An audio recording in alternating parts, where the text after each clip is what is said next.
I still remember the way my son asked me. We were standing in his kitchen, coffee burnt, toast cold, morning light coming in sideways through the blinds. He didn't look at me when he said it.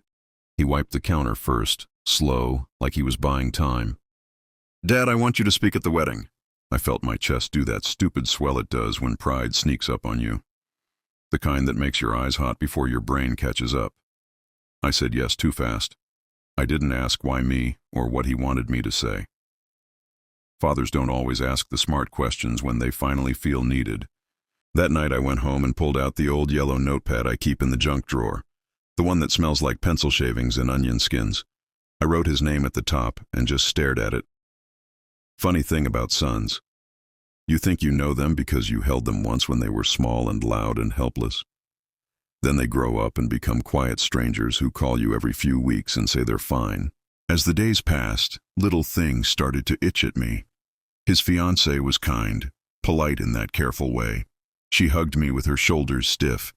His mother, my ex-wife, sent a text saying she was glad I was involved. That was it. No smiley face, no warmth, just glad you're involved. Like a memo. I told myself I was overthinking. Old men do that. We replay rooms that no longer exist. I focused on the speech. I wrote about his first bike, the skinned knees, the night he called me from college because he didn't know how to tell his girlfriend the truth about something small. I left out the harder parts. The years I wasn't there enough. The nights I chose silence because it was easier than arguing. The wedding day smelled like cut grass and cheap cologne. The chairs creaked when people sat down. Someone laughed too loud during the vows. I remember thinking how strange it is that joy and discomfort always sit at the same table. When they handed me the microphone, my son finally looked at me. Not with love, not with anger, with expectation. That's when I knew. This speech wasn't for the room. It wasn't even for him. It was for me. I stood there longer than I should have. You can feel a room when it's waiting for blood, even if it doesn't know it yet. My mouth went dry. The microphone was warm from the last toast, slick in my palm. I started the way people expect. Jokes, a memory everyone could nod along to. The polite laughter came on cue, but my son never smiled. He watched me like a man watching a clock he already understands. Halfway through, I felt it. That old pressure behind the ribs. The one that comes when you realize the past isn't done with you. So I stopped reading. I talked about the night he was 16 and didn't come home. About how I told myself he was fine because it was easier than driving around town looking for him. I talked about how love doesn't disappear. It just goes quiet when it isn't used. The room shifted. Forks stopped clinking. Someone cleared their throat. I finally said the thing I'd never said out loud. That I knew he learned how to be distant by watching me. That asking me to speak wasn't an honor. It was a mirror. My son nodded once, that was all. I finished quickly after that. No applause, just polite noise. Later outside, the air smelled like rain. He thanked me, not warmly, honestly. I don't know if I did the right thing. I only know that sometimes the truth doesn't come to heal. It comes to mark the spot where something ended long ago. The ground is set. Shall we continue with the next chapter of the truth? After the wedding, life didn't explode the way movies promise. No shouting matches, no slammed doors, just a quiet thinning of things. My son and his wife went on their honeymoon. Photos showed up online. Beaches, drinks sweating in the sun, smiles that looked practiced but real enough. I stared at one picture longer than I should have. He had my eyes. I'd never noticed that before. Or maybe I never wanted to. Back home, the house felt louder without anyone in it. Old houses do that. The refrigerator clicked on and off like it was thinking. The floorboards complained every time I crossed the living room. Even the air had a smell to it. Dust, old books, something faintly sour like regret you forgot to throw out. A week later, my ex-wife came by to return a suit jacket I'd left in her trunk years ago. She said she'd found it while cleaning. That was a lie. We both knew it. People don't accidentally hold on to jackets for decades. She stood in my doorway, arms crossed, looking past me into the house like she was checking for ghosts. Her hair was more gray now, mine too. Time had been fair to neither of us. "You didn't have to say all that," she said. I didn't answer right away. I could hear a lawnmower somewhere down the block. Summer doing what it always does, pretending nothing matters. He asked me to, I said. She nodded slowly. That was the first crack. Then she said the thing that finally pushed the air out of the room. He's been angry for a long time. I laughed. Not because it was funny, because it was obvious. I asked her why she never told me. She said she thought I already knew. That's the cruelest misunderstanding in families. Everyone assumes the other person sees the same mess, so nobody cleans it up. After she left, I sat at the kitchen table and ran my thumb over a burn mark near the edge. I'd made it years ago with a hot pan, careless and rushed. It hit me then that I'd lived my whole life like that, always assuming I'd come back and fix things later. A few days after that, my son called. His voice sounded different, lighter, but guarded. He said the speech had stayed with him, that his wife understood more than he expected, that they were trying to build something honest. Then he said, I don't know what we do next. I didn't either. Old men don't get instruction manuals for repair. We just get the chance or we don't. I told him I'd be around. Not in a dramatic way, just around. Sometimes that's the bravest promise there is. That night, I dreamed of him as a boy again, running ahead of me, turning back every few steps to make sure I was still there. I woke up with my pillow damp and my jaw tight. Here's the part I still wrestle with. Part of me was relieved that the truth was finally out, even if it hurt him, even if it hurt me. I don't know if that makes me honest or selfish. People talk about closure like it's a door you shut. What they don't tell you is that some doors lead to hallways you still have to walk. I started writing again. Not speeches, letters I never planned to send. Pages full of things I should have said when my voice was steadier and my pride quieter. The pen scratched loud in the room. It felt good. It felt late. A month passed, then 2. We spoke more, short calls, careful laughs. No big forgiveness scene, just small stitches, one at a time. Sometimes I think about that wedding room going quiet, about all those people holding their breath. I wonder how many of them went home and replayed their own unfinished conversations. If I've learned anything this late in the game, it's this. Love doesn't disappear when you fail it, but it remembers. And memory has a long reach. The next turning point came from a place I didn't expect. A small brown envelope, no return address, slid halfway into my mailbox one afternoon when the air smelled like hot asphalt and cut hedges. I almost tossed it on the counter with the rest of the junk. Almost. Inside was a photo. Old, faded around the edges. My son at maybe 10 or 11, sitting on the front steps of this house, knees pulled to his chest. I was there too, standing in the doorway behind him, hand on the doorframe like I was undecided about stepping out or staying in. I remembered that day. Or I thought I did. Turns out memory edits itself to be kinder. On the back, in handwriting, I recognized immediately my ex-wife had written a single line. This is the day he stopped asking. I sat down hard. The chair legs scraped loud against the floor, a sharp sound that made my chest tighten.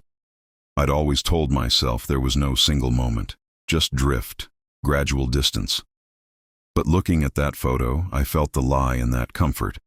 I called her. We talked longer than we had in years. Not about blame, about fear, about how we both thought we were protecting him by not saying certain things out loud. 2 adults circling the same mistake from opposite sides. A week later, my son came by unannounced. That alone felt like a small miracle. He stood in the doorway the same way I once did in that photo, unsure. I smelled rain on his jacket. City rain, sharp and metallic. We didn't hug, not at first. We sat at the kitchen table, the same one with the burn mark. He traced it with his finger and smiled faintly. You always rush, he said. I nodded. Guilty habits die slow. He told me the speech hadn't embarrassed him the way some people thought. It had confirmed something, that the distance wasn't imagined, that he wasn't crazy for feeling it. Hearing that hurt more than anger ever could. Then came the part I still don't know how to hold. He said he asked me to speak because he didn't want to carry it into his marriage. He wanted it named, even if it cost us whatever version of peace we'd been faking. That's a heavy thing to hand your father, heavier than forgiveness, heavier than blame. I told him I was proud of him, not for the wedding, for the courage to risk disappointment. I wish I'd learned that earlier. Maybe I wouldn't have raised a son who had to teach me. Before he left, he hugged me. Brief, awkward, honest. His shoulder pressed into my chest, and I felt how solid he'd become. Stronger than the man who raised him, in some ways. After the door closed, I stood there longer than necessary, listening to the quiet. It didn't feel empty this time. It felt open. I won't lie to you. The story doesn't end with us suddenly close. We don't talk every day. We don't pretend the past didn't shape us. But there's a difference now. The silence isn't sharp anymore. It doesn't cut when you touch it. Some nights I still replay that wedding speech. Wonder if I should have softened it. Wonder if there was a gentler way. Age doesn't bring certainty. It brings better questions. Here's one I keep coming back to. Is love proven by how well you protect someone from pain, or by whether you're willing to sit with them inside it? I don't have an answer. I just know that pretending costs more in the long run. It always does. The other day, my son sent me a photo.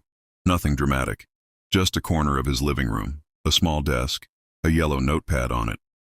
Looks familiar, he texted. I laughed out loud, alone in my kitchen, the sound bouncing off the cabinets. That laugh tasted like relief, like something earned. Maybe that's what healing looks like at this age. Not a clean slate. Just fewer lies between the lines. I didn't think there was more to learn after that. Life has a way of proving you wrong gently then, all at once. The real ending didn't come with a conversation. It came on an ordinary Tuesday when the sky was low and gray and the coffee tasted thin. My son called while I was fixing a loose hinge on the back door. The screwdriver slipped, nicked my knuckle, and I remember watching a bead of blood rise before I answered. He said they were expecting a baby. I sat down right there on the floor, back against the door, smelling old paint and damp wood. I congratulated him. I meant it. My voice didn't crack, which felt like progress. After we hung up, I stayed there longer than necessary, thinking about the strange timing of things. How truth arrives before responsibility, or sometimes after. How a man can become a father twice in one lifetime, once to a child, once to his own mistakes. Weeks passed. We talked more. About practical things, strollers, names, money worries he pretended not to have. The ordinary stuff that carries more weight than it looks like. One afternoon he asked me a question I didn't expect. What were you afraid of back then? No accusation, just curiosity. I told him the truth. That I was afraid of failing loudly, so I chose to fail quietly. That I thought distance looked like control. That I believed love could be assumed instead of shown. He listened. Didn't interrupt. That might have been the first time he ever had. Then he said something that still sits heavy and warm in my chest. I don't want to do that to my kid. There it was, the scale of it, the thing that made the wedding speech feel smaller, necessary, almost merciful. The speech wasn't the point. The break wasn't the damage. The pattern was. That night I pulled out the letters I'd been writing. Stacks of them, some angry, some tender, some useless. I read them slowly, the way you read medical results you already suspect. Then I did something I didn't plan to do. I burned most of them.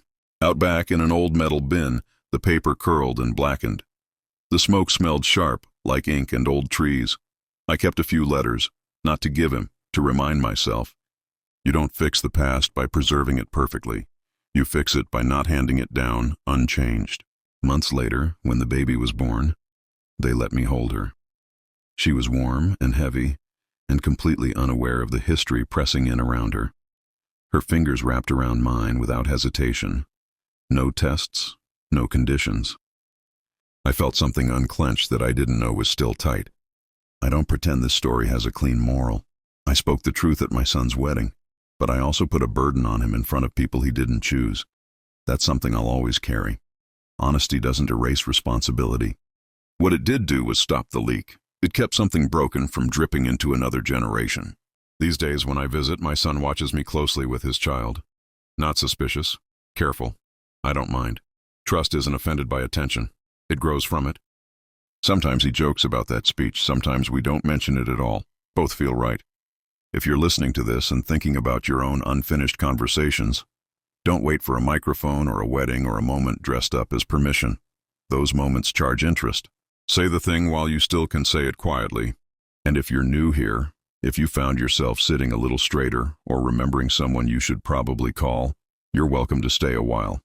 I tell these stories because I lived them, and because old mistakes shouldn't die with us if they can still teach something useful. There's another story coming soon. Different faces, different damage, same stubborn hope. I'll be here, coffee in hand, telling it the best way I know how. That's an old man's 2 cents. Take what helps, leave the rest.